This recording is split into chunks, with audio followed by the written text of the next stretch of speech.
नमस्कार, मी विलास बडे. या बुलेटिनमध्ये आपल्या सगळ्यांचं स्वागत. बुलेटिनच्या सुरुवातीलाच या घडीची सगळ्यात महत्त्वाची बातमी. सारथी ही संस्था कधीही बंद होणार नाही असं आश्वासन उपमुख्यमंत्री अजित पवार यांनी छत्रपती संभाजीराजेंना दिलंय. यावेळी बैठकीनंतर त्यांनी 8 कोटी सारथीसाठी उद्याच देणार असल्याची घोषणा केली आहे. सारथी नियोजन खात्याच्या अखत्यारीत येणार असल्याची माहिती त्यांनी दिलेली आहे. याशिवाय अजित पवार यांनी कार्यक्षम मंत्री आता आहेत आणि ते सारथीला प्रगतीच्या दिशेने नेतील असा विश्वास संभाजीराजे छत्रपतींनी व्यक्त केलाय.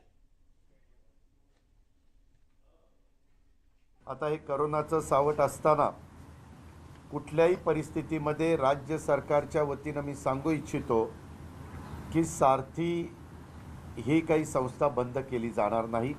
कारण नसताना वेगवेगळ्या प्रकारच्या अफवा उठल्या जायच्या. 14 ते 15 दिवसात त्यांनी पण त्यांचा काय म्हणणं आहे तो अहवाल त्याच्यामध्ये सादर करायचा. हे करत असताना सारथीला उद्याच्या उद्या 8 कोटी रुपये त्या ठिकाणी सरकारच्या वतीनं दिले जाणार आहेत. विजय वडेट्टीवार साहेब ते पैसे त्यांच्या विभागाच्या मार्फत तिथं पाठवणार आहेत. त्याच्या दरम्यान छत्रपती संभाजीराजे यांनी याबद्दल काय म्हटलंय जाणून घेऊयात. सारथी मी स्वतः एक इंडिपेंडेंट बॉडी असली तरी ती माझ्या अंडर जर मी ठेवली तर खऱ्या अर्थाने ज्या दृष्टिकोनातून ही सारथी निर्माण झालेली आहे, जो खऱ्या अर्थाने शाहू महाराजांचं हे जीवन स्मारक आहे, हे टिकल असा मला पूर्ण विश्वास आहे. मी पवारसाहेबांना एवढं सांगू इच्छितो की ह्यांनी याच्यात जातीने लक्ष घालायला पाहिजे. कारण का अनेक 6 महिने असेच महिने निघून गेले आणि मराठा समाजाचा ह्याच्यावर विश्वास कमी झालेला आहे की आमच्यासाठी काही निर्णय ह्याच्या पुढे घेतील काही नाही. म्हणून आपण कार्यक्षम मंत्री या पूर्वीसुद्धा आपण दाखवून दिलेलं आहे की पर्सनली तुम्ही जबाबदारी घ्या. आमचा हेतू दुसरा काही नाही. ही सारथी खऱ्या अर्थाने स्वायत्त राहायला पाहिजे. सारथी संदर्भात झालेल्या बैठकीत नेमके काय निर्णय घेण्यात आलेले आणि संभाजीराजे छत्रपतींना व्यासपीठावर बसवा, या सगळ्याचा योग्य तो सन्मान करा अशी मागणी करत काही मराठा समन्वयकांनी आज गोंधळ सुद्धा घातला. मंत्रालयात 6व्या मजल्यावरच्या परिषदेच्या सभागृहामध्ये जेव्हा या बैठकीला सुरुवात झाली तेव्हा व्यासपीठावर उपमुख्यमंत्री अजित पवार, विजय वडेट्टीवार आणि नवाब मलिक होते. याचिकाकर्ते विनोद पाटील यांच्यासह काही मराठा समन्वयक आणि छत्रपती संभाजीराजे या बैठकीला उपस्थित होते. पण बैठकीच्या सुरुवातीला मानापमान नाट्य रंगलं.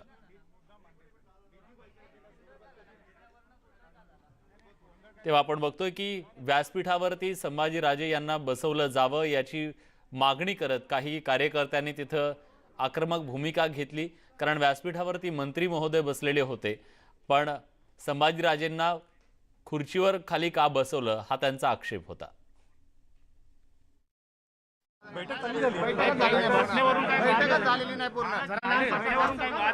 अजून मी तिथं बोललो नाहीये. मला त्यांनी विनंती केली की आपण आत बोलू. मोजकीच लोक आतमध्ये असणार ते मला माहित नाही. मला म्हटले की इथं 2 मिनिटं आत बोलू. इकडची बैठक का रद्द करण्यात कुठली विचारा ना. रद्द नाही केली. त्यांनी विनंती केली आत राजी तुम्ही तिथं आत मला सगळ्या गोष्टी तुमच्या बसण्यावरून काय वाद झाला का? 3rd रो मध्ये जागा देण्यात आली होती त्यामुळे कोरोना परिस्थितीचा आढावा घेण्यासाठी माजी मुख्यमंत्री देवेंद्र फडणवीस महाराष्ट्राच्या दौऱ्यावर आहेत. आज ते जळगावात जिल्हाधिकाऱ्यांबरोबर रुग्णालयांना भेट देणार असल्यानं त्यांनी माध्यमांना सांगितलं. माध्यमांशी बोलत असताना ते म्हणाले की राज्यामध्ये टेस्टचे प्रमाण अतिशय कमी आहे, त्याची राज्य सरकारनं दखल घ्यायला हवी. तसंच संजय राऊत यांनी शरद पवारांची मुलाखत घेतली, यावर सुद्धा त्यांनी खोचक टीका केली आहे. संजय राऊत यांचीही एक मुलाखत घ्यायला हवी, त्याचे शीर्षक एक नारद आणि शिवसेना गारद असं द्यायला हरकत नाही असा टोलाही फडणवीसांनी लगावला. त्यांनी काहीतरी प्रोमो त्याचा असा केला आहे की एक शरद आणि बाकी सगळे गारद. ना कोण कोण गारद आहे हेही बघावं लागेल. बाकी सगळे म्हणजे उद्धवजी पण गारद का असा देखील विचार करावा लागेल. पण काल मला एकाने मेसेज पाठवला आणि त्यात गमतीने त्यांनी असं लिहिलं होतं की दुसरी एक मुलाखत राऊत साहेबांची देखील करा आणि त्याला नाव द्या एक नारद आणि शिवसेना गारद.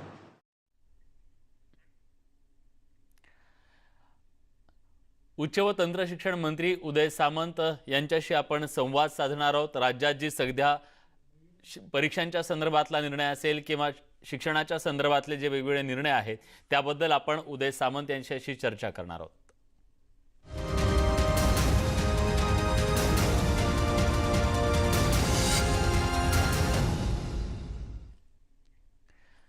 तेव्हा उच्च तंत्र शिक्षण मंत्री उदय सामंत आपल्या सोबत जोडले गेलेले आहेत. सामंत साहेब, स्वागत आहे तुमचं न्यूज 18 लोकमतच्या या खास कार्यक्रमात. सध्या जी परिस्थिती निर्माण झालेली आहे या सगळ्या परिस्थितीमध्ये UGCनं जो निर्णय घेतलेला आहे त्या निर्णयाच्या बद्दल सरकारचं नेमकं आता अंतिम वर्षाच्या परीक्षांबद्दलचं धोरण काय आहे हे तुम्ही तरी स्पष्ट करणार आहात का? परीक्षा होणार की नाही?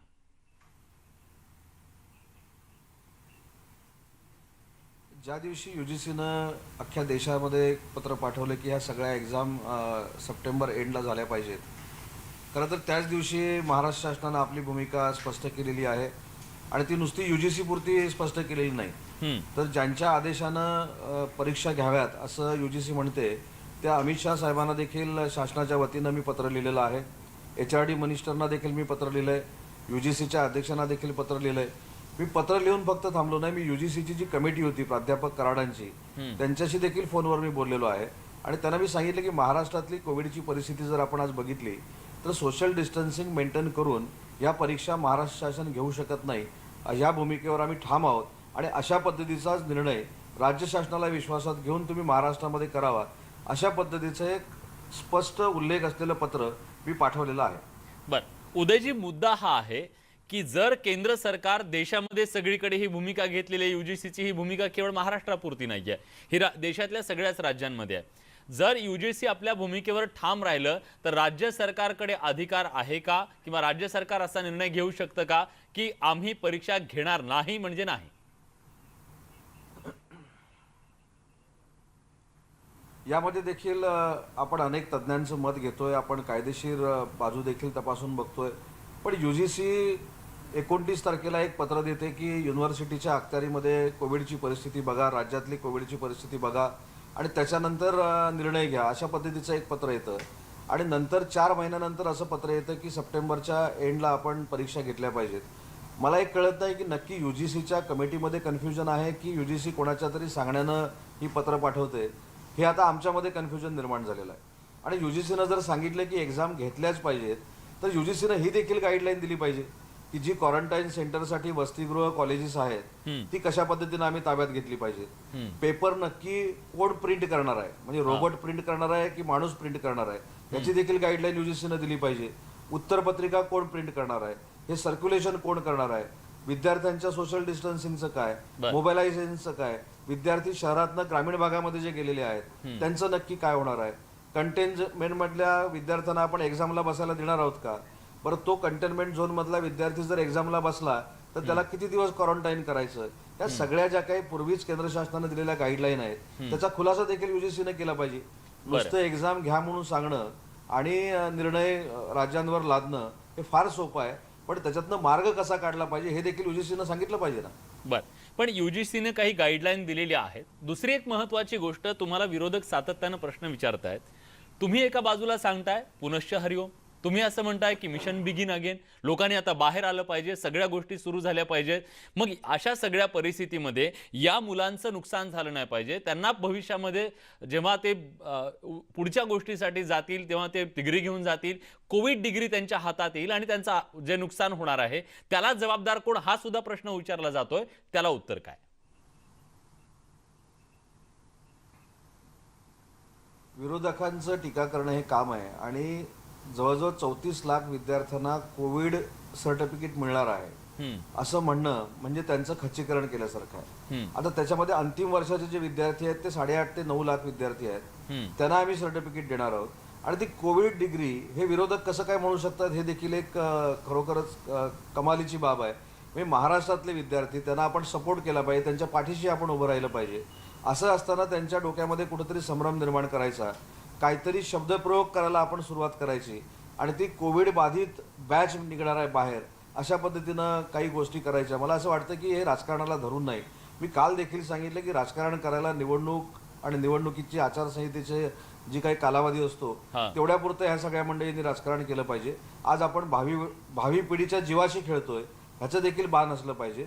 आणि म्हणून आता जे 3 वाजता माझी एक पत्रकार परिषद आहे, जे कागदपत्र काही माझ्याकडे आलेले आहेत, म्हणजे ज्या काही शंका असतात, आम्ही कुलगुरूंबरोबर बोललो का, कुलगुरूंची महाराष्ट्रातली भूमिका काय आहे, ह्या खरं गोपनीय बैठका असतात.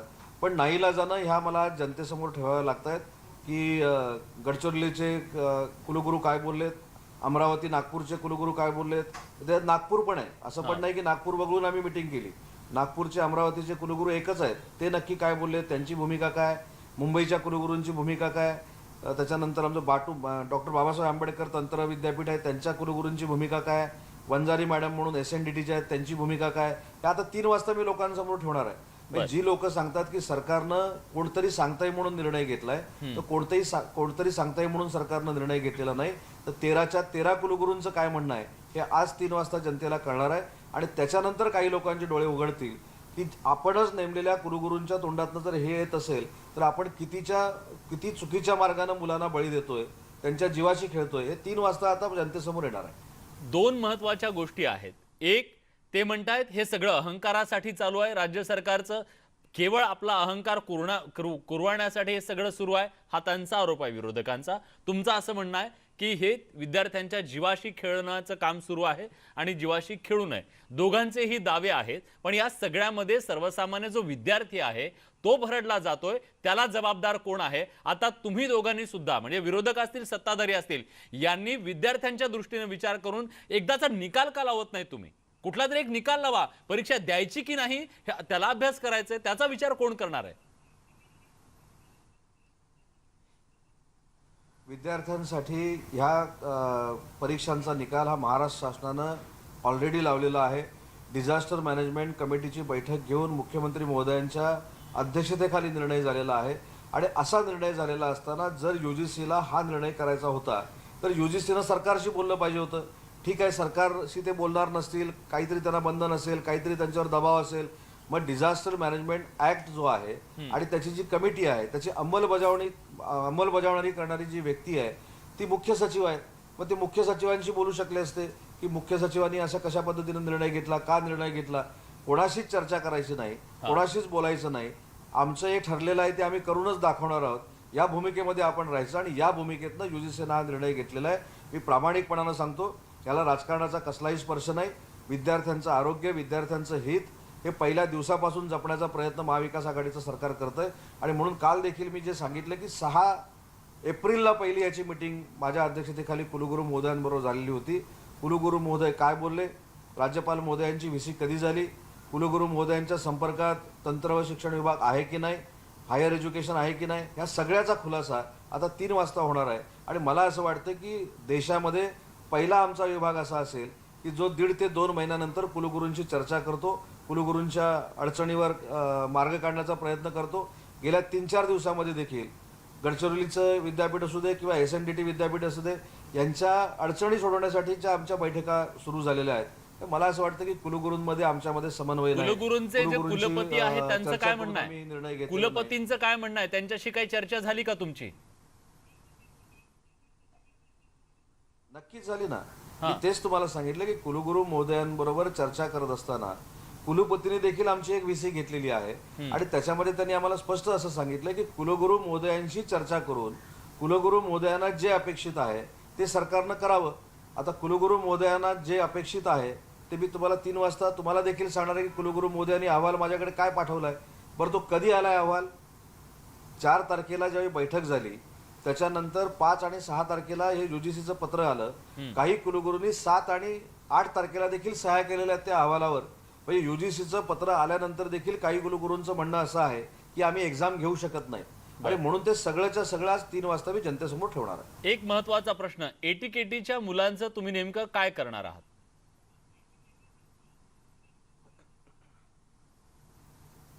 हा प्रश्न तर सगळ्याच म्हणजे आमच्यावर जे टीका करतायत त्यांच्या दृष्टीने देखील महत्त्वाचा आहे, आमच्या दृष्टीने देखील महत्त्वाचा आणि ATKTचे जे विद्यार्थी आहेत त्यांच्या दृष्टीने देखील महत्त्वाचा आहे.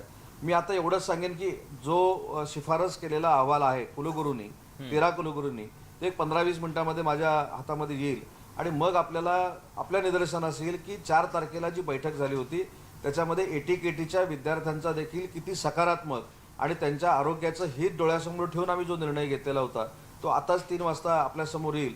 आणि म्हणून मला असं वाटतं की जे काही ट्विट होतात, जे काही आरोप केले जातात की आम्ही बैठकाच घेतल्या नाहीत, आम्ही कुलगुरूंची चर्चा केली नाही, आम्ही कोणाशीच चर्चा करत नाही, हा एक विरोधकांचा एक वाईट प्रसिद्धी करण्याचा डाव असू शकतो. पण या खात्याच्या प्रत्येक राज्यमंत्री असेल, मी स्वतः असेल, अधिकारी असतील, हे कुलगुरू महोदयांची चर्चा करत असतात, त्यांच्या अडीअडचणीवर मात करण्याचा प्रयत्न करत असतात. नाही आणि नाही, परीक्षांच्या अगदी बाबत आता देखील प्रेक्षक असाच निर्णय बघतायत, या लाखो सगळ्यांना विद्यार्थी विश्वासात बघतायत, घेऊन आता घेतलेला मंत्री महोदय काय सांगतील, कारण मी प्रश्न जो विचारलाय त्यांच्या मनातला आहे. तुम्ही निर्णय काय घेणार आहात? एटीकेटीच्या मुलांचं काय होणार आहे? ते पास होणार आहेत, त्यांना परीक्षा द्यावी लागणार आहे, काय तुम्ही चर्चा काय अहवाल ते थेट उत्तर द्या ना. अजून फक्त 45 मिनिटं फक्त शिल्लक आहेत. 3 वाजता एटीकेटीच्या Suspend ठेवलाय तुम्ही? विद्यार्थ्यांसाठी जो काही निर्णय होईल तो त्यांच्या आरोग्याच्या दृष्टीनं योग्य. नाही, मी कसं आहे की अहवाल माझ्याकडे आलेला आहे. हा, अहवाल आल्या मी माझ्या त्या अहवालावर माझं मत प्रदर्शित करणं हे काय एका कुठच्या राजशिष्टाचाराला धरून नाही, कारण बरं. अनेक लोक राजशिष्टाचारावरच बोलत असतात. राजशिष्टाचाराला धरून नाही. त्याच्या मी तो वाचल्यानंतर मी ती सांगितलं 45 मिनिटच अवधी आहे. मी 3 वाजता तो अहवाल काय आहे तो सगळ्या जनतेसमोर ठेवणार आहे. मी एक विद्यार्थ्यांसमोर महत्वाचा नाही. प्रश्न, तुम्ही 3 जे वाजता ते tweet ठेवणार करतात आहात, आम्ही सुद्धा ते त्यांच्यासमोर अहवाल जाणार. दाखवू. मुद्दा हा आहे, ऑनलाईन परीक्षेचा एक पर्याय तुमच्या समोर असताना तुम्ही तो पर्याय का निवडत नाहीत, हा सवाल उपस्थित केला जातोय. त्याचं उत्तर काय? याचं उत्तर देखील 3 वाजता जनतेला मिळणार आहे. म्हणजे जे सांगितलं जातं की ऑनलाईन एक्झाम हा, ही घेतली गेली पाहिजे. हम्म, कुलगुरूंनी अनेक असं सांगितलेलं आहे, जे मी कुलगुरूंच्या म्हणजे VC मधनं आम्ही ते आपल्याला सगळ्या आपल्यापर्यंत ठीक आहे. हा, पोहोचवतोय. काय म्हणाले ते? अनेक कुलगुरूंनी असं सांगितलं की जर ऑनलाईनचा सांगतो ना, ऑनलाईनचा प्रकार जर तुम्ही आमच्यावर लादण्याचा प्रयत्न केला तर आमच्या जे काही अखत्यारीत येणारी कॉलेजेस आहेत त्याच्यामध्ये आम्ही ऑनलाईन परीक्षा घेऊ शकत नाही, हम्म. असं अनेक कुलगुरूंचं का? म्हणणं आहे. त्याच्या मागचं आणि कारण काय? राज्यपाल महोदयांचं देखील हेच म्हणणं आहे की तुम्ही कुलगुरू कनेक्टिव्हिटी नाही. अहो, मग आता प्रश्न हाच आज आहे, 44,000 जर गावांपैकी परीक्षा घेण्याएवढी फक्त 12 कनेक्टिव्हिटी नसेल ह्या महाराष्ट्रात, तर तुम्ही ऑनलाईन एज्युकेशनच्या गप्पा हे सरकार कशावरून मारतंय? मग महाराष्ट्रातल्या सगळ्या पालकांना सांगा, ऑनलाईन एज्युकेशनचं जे सांगितलं जातंय त्याचं वास्तव काय? परीक्षाच घेऊ शकत नाही आम्ही ऑनलाईन आज, तर ऑनलाईन एज्युकेशन कसं देणार आहोत त्याचं उत्तर पण द्यावं लागेल ना. आता सांगतो ना सर, याचं पण उत्तर आहे ना माझ्याकडे. हम्म, मुद्दा असा आहे की ऑनलाईन एज्युकेशन सिस्टीम ही कोविडमुळे आपल्याला अपडेट करावी लागते. जर कोविड आला नसता तरी विद्यार्थ्यांनी फिजिकली वर्गामध्ये यायचं, शिक्षकांचं ऐकायचं, शिक्षक आणि विद्यार्थ्यांमध्ये डायलॉग व्हायचा, हे आपण सगळेच शाळेमध्ये असताना कॉलेजमध्ये असताना शिकलेलो आहोत. पण कोविडमुळे अत्याधुनिक सिस्टीम ही एज्युकेशन सिस्टीममध्ये असावी यासाठी ऑनलाईन एज्युकेशन सिस्टीम ही आता प्रगत होते. माझ्या डिपार्टमेंटच्या बाबतीत जर बोलायचं झालं तर आम्ही पुढच्या 15 दिवसामध्ये जास्तीत जास्त मुलांपर्यंत पोहोचण्याचा प्रयत्न करतोय. आणि त्याचं कारण काय? हा. तर आम्ही स्टुडिओ उभे करतोय. बरं. पुण्यामध्ये आम्ही स्टुडिओ उभा करतोय, मुंबईमध्ये आम्ही स्टुडिओ उभा करतोय. कालच गडचिरोलीच्या लोकांसाठी जो स्टुडिओ पाहिजे होता त्याच्यासाठी 2,37,00,000 रुपये आम्ही मंजूर केलेले आहेत. औरंगाबादमध्ये आम्ही स्टुडिओ उभा करतोय. हे स्टुडिओ उभे करून हे ऑनलाईन नुसती व्हर्च्युअल क्लासरूमद्वारे जाईलच, परंतु दूरदर्शन सारखे एक माध्यम घेऊन जर आम्ही घराघरामध्ये जाऊ शकलो तर हा देखील आमचा प्रयत्न आहे. मग आणि मी सप्टेंबर असं कुठेही पर्यंत म्हटलेलं परीक्षा नाही की आम्ही घेण्यासाठीची online यंत्रणा system उभं सुरू करणं केलं शक्य नाही का? सप्टेंबर पर्यंत या विद्यार्थ्यांची परीक्षा घेण्याची यंत्रणा उभी करू शकणार नाही सरकार, की सरकारला ते करायचंच नाही? नाही, शासन ही यंत्रणा साहेब उभी करू शकते, पण प्रगत करत असताना त्याचं इन्फ्रास्ट्रक्चर देखील त्या प्रत्येक युनिव्हर्सिटीमध्ये पाहिजे. शालेय शिक्षण विभागाचं ऑनलाईन शिक्षण हे वेगळं आहे आणि उच्च व तंत्रशिक्षण विभागाचं ऑनलाईन शिक्षण हे वेगळं आहे. आमच्याकडे आर्किटेक्चर देखील येतं, आमच्याकडे डीएड देखील येतं, आमच्याकडे बीएड देखील येतं, आमच्याकडे फार्मसी देखील येतं. त्याच्यामुळे आमची एज्युकेशन सिस्टीम ही वास्ट डिफरन्स आहे. शालेय शिक्षण विभागाची वेगळी आहे. शालेय शिक्षण विभागाचा अभ्यासक्रम हा ठरलेला आहे, आमचा वर्षानुवर्ष बदलत जातो. आणि अंतिम वर्षाच्या परीक्षांबद्दल आपण जी चर्चा करतो त्याच्यामधलं एक वास्तव आहे ते देखील प्रत्येकानं स्वीकारलं पाहिजे. ठीक आहे. अनेक राज्यांमध्ये अॅन्युअल एक्झाम घेतली जाते, पण आपल्या सेमिस्टर एक्झाम घेतली जाते. नक्कीच. 3 वाजता आता तुम्ही काय खुलासा करणार आहात याकडे आमची नजर असेलच. महाराष्ट्रातल्या सर्व विद्यार्थ्यांच्या दृष्टीनं ही बाब खूप महत्त्वाची आहे. लाखो विद्यार्थी त्या निर्णयाची वाट पाहत आहेत, कारण तुमचा गोंधळ आता पुरे झाला असं सध्या तरी सगळ्या विद्यार्थ्यांचं मत आहे आणि पालकांचं सुद्धा. धन्यवाद, तुम्ही न्यूज 18 लोकमतवर आलात, वेळ दिलात आणि तुमची मतं परखडपणे मांडलात त्याबद्दल. एक छोटासा ब्रेक, कुठे जाऊ नका, पहा फक्त न्यूज 18 लोकमत.